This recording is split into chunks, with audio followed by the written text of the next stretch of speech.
Reem, we're going to start with you. What do you make of the government's war on welfare? I think it's absolutely tragic that millions of people across the country are being consigned to a lifetime of worklessness.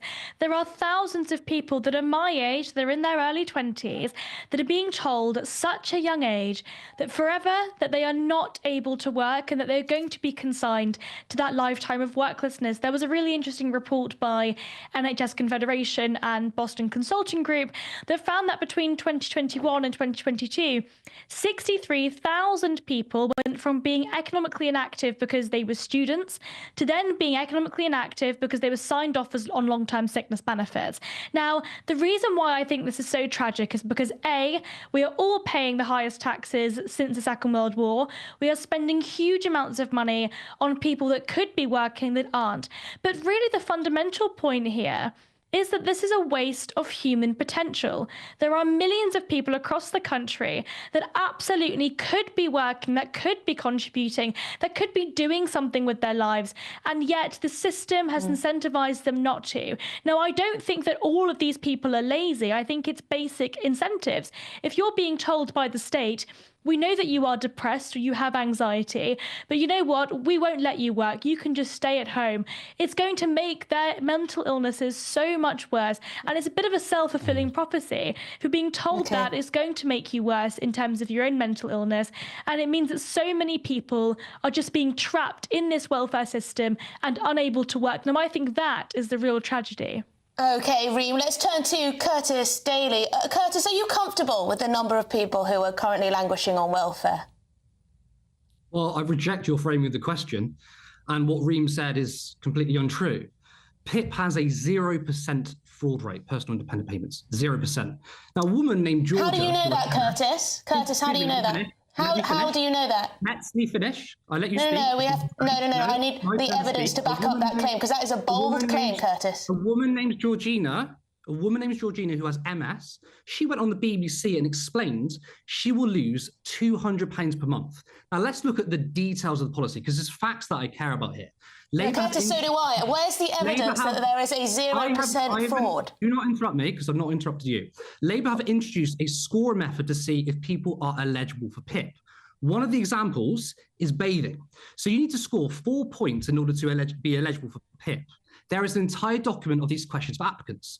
Those who need aid or appliance or supervision, physical assistance with their hair or body below the waist, and assistance to be able to get in and out of the bath or shower wouldn't score a 4, which is one of the thresholds. Now, why are we debating about benefit cuts? We could be doing what Norway did, is introduce a 1.1% wealth tax. And 2022, when they did that... Curtis, you know full well the wealthy already pay huge amounts in taxes. You know full well that's the case. Fundamentally, can I just say, on this point about... Hang on, let's not speak over each other. Let's not speak over each other. We're talking about unearned wealth. You're talking about income. Now, we could be... Look, we had a global pandemic, right? There was a huge lockdown, and guess what? The government spent billions of pounds, and it should have done on things like furlough. However, the very richest, not talking about people who do well, I'm talking about the billionaire class, they doubled their wealth while we made sacrifices. It's their turn to start paying back. If you work, Curtis, they already pay huge amounts of money in tax. Curtis, let's go to Reem. Curtis, you've said a lot. Let's go to Reem now on that.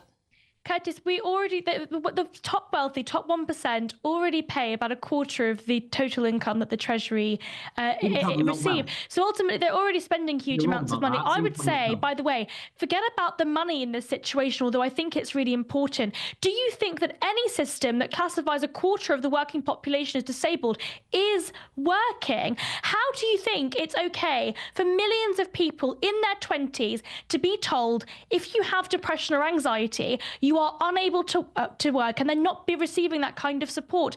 Is that system fair?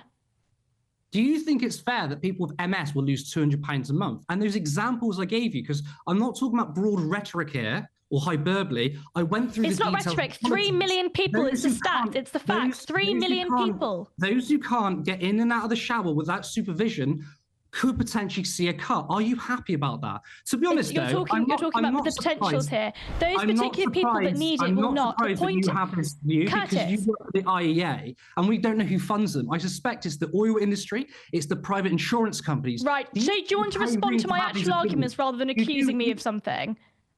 Who funds you then? Because you never tell us. Like I said, it's time for the very wealthiest to give back, but we're having a debate on who's... Curtis, we're talking about people being consigned to a lifetime of worklessness, and you're saying you're perfectly fine with that. You're perfectly fine with millions of people across the country being consigned to a lifetime of doing nothing. I think that is a tragedy. I think it is disgusting.